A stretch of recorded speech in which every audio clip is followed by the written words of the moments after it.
नमस्कार मित्रों, एक गुरु मंत्रा में आपका स्वागत है। दीपावली की सबसे पहले आप सभी को हार्दिक शुभकामनाएं। कर लो तैयारी, परखो तैयारी के साथ एक नई श्रृंखला जिसमें प्रश्न और उत्तर। प्रश्न नंबर 1 चलते हैं, प्रारंभ करते हैं और आपको कमेंट बॉक्स में इसके उत्तर भी देने हैं। साथ साथ देखिएगा कि आपकी तैयारी क्या चल रही है। प्रश्न नंबर 1, साहित्य के इतिहास के लिए इतिहास दर्शन का प्रयोग सबसे पहले किस विद्वान ने किया है? प्रश्न फिर एक बार, साहित्य के इतिहास के लिए इतिहास दर्शन संज्ञा का प्रयोग किस विद्वान ने किया है? इसके 4 विकल्प दिए हुए हैं। विकल्प का में देखेंगे ग्रियर्सन, खा वोल्टेयर, गा डॉक्टर नगेंद्र, घा आचार्य रामचंद्र शुक्ल। उत्तर जल्दी से बताएं, विकल्प कौन सा ठीक है? का, खा, गा अथवा घा? चारों में से जल्दी से विकल्प देखिएगा। सही उत्तर है इसका खा वोल्टेयर। चलते हैं अगले प्रश्न पर। प्रश्न नंबर 2, जबकि प्रत्येक देश का साहित्य वहाँ की जनता की चित्तवृत्ति का संचित प्रतिबिंब होता है, तब यह निश्चित है कि जनता की चित्तवृत्ति के परिवर्तन के साथ साथ साहित्य के स्वरूप में भी परिवर्तन होता चला जाता है। आदि से अंत तक इन्हीं चित्तवृत्तियों की परंपरा को परखते हुए साहित्य परंपरा के साथ उनका सामंजस्य दिखाना ही साहित्य का इतिहास कहलाता है।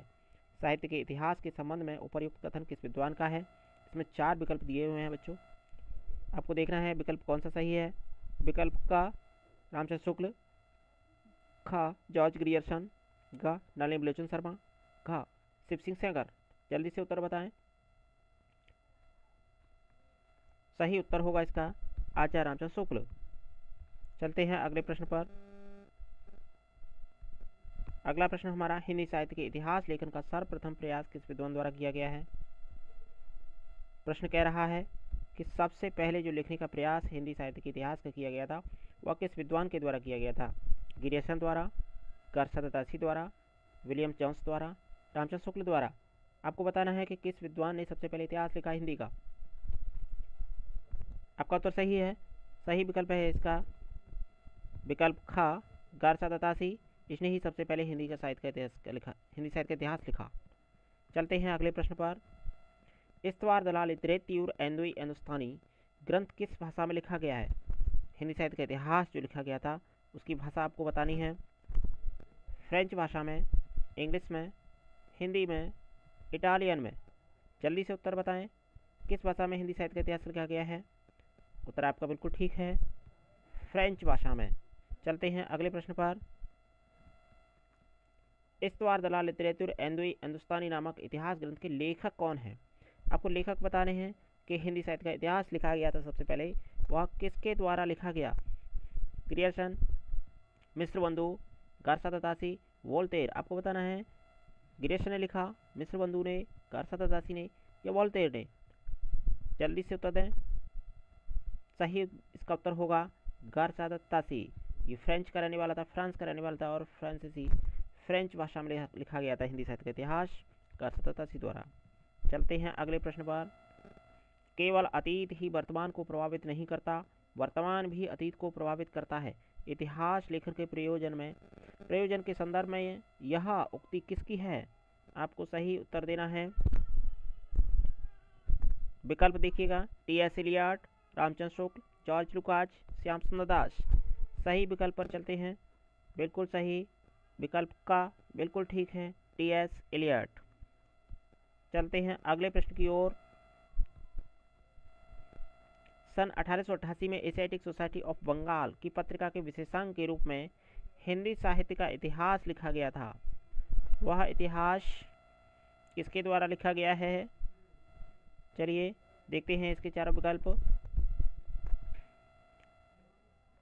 मिस्र बंधु विनोद द्वारा, इस्तवार दलाल लिटरेचर एंड हिंदुस्तानी हिंदी साहित्य का इतिहास आचार्य रामचंद्र शुक्ल कृत, the modern vernacular literature of Hindustan.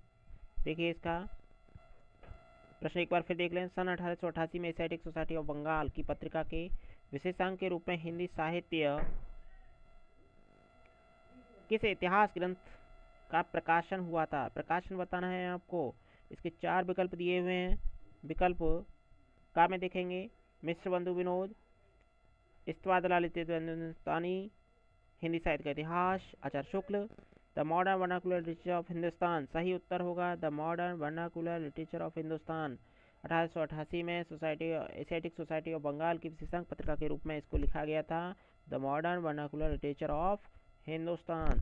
चलिए अगले प्रश्न की ओर चलते हैं। ग्रियर्सन के इतिहास के विषय में निम्न में से कौन सा कथन सही नहीं है? 4 कथन दिए हुए हैं इतिहास की विशेषताओं को लेकर के। विशेषता क्या है देखिएगा, विशेषता को पढ़ लीजिए। ग्रंथ को कालखंडों में विभक्त किया गया। खा, प्रत्येक अध्याय काल विशेष का सूचक है। इस ग्रंथ के आधार स्रोतों का उल्लेख किया गया है। काल विभाजन नहीं किया गया है। अब आपको ये बताना है कि इसमें से कौन सा विकल्प सही है। ग्रंथ को कालखंडों में विभक्त किया गया है, बिल्कुल किया गया है, ये भी सही है। प्रत्येक अध्याय काल विशेष का सूचक है, ये भी सही है। प्रत्येक अध्याय काल विशेष का सूचक है। इस ग्रंथ में आधार स्रोतों का उल्लेख किया गया है। काल विभाजन नहीं किया गया है, ये इसका सही नहीं है। काल विभाजन इसमें किया गया है, काल विभाजन किया गया है। चलते हैं अगले प्रश्न की ओर। 84 वेस्टमैन की वार्ता, 252 वेस्टमैन की वार्ता, वक्तमाल आदि को निम्नलिखित में से किस तत्व के अभाव के कारण साहित्य का इतिहास नहीं माना जा सकता? इसमें 4 विकल्प दिए हैं, तत्व बताना है। 4 विकल्प हैं।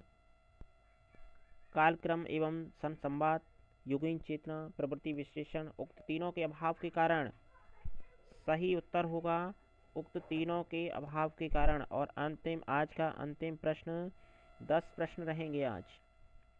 The modern vernacular literature of Hindustan इतिहास ग्रंथ के लेखक कौन है? बहुत ही महत्वपूर्ण प्रश्न है और इस प्रश्न का उत्तर आपको देना है। George Grierson, Mishra Bandhu, colonel James Tod, father Camille Bulcke. सही उत्तर आपको चुनना है, बिल्कुल सही। आपका सही उत्तर होगा जॉर्ज ग्रियर्सन।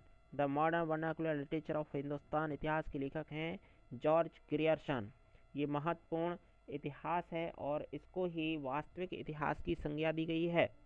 गारसादा तासी द्वारा पहला इतिहास लिखा गया, उसके बाद हिंदी साहित्य का इतिहास लिखा गया हिंदी भाषा में, लेकिन अंग्रेजी भाषा में लिखा हुआ the modern vernacular literature of Hindustan है जो इसको वास्तविक इतिहास की संज्ञा दी जाती है।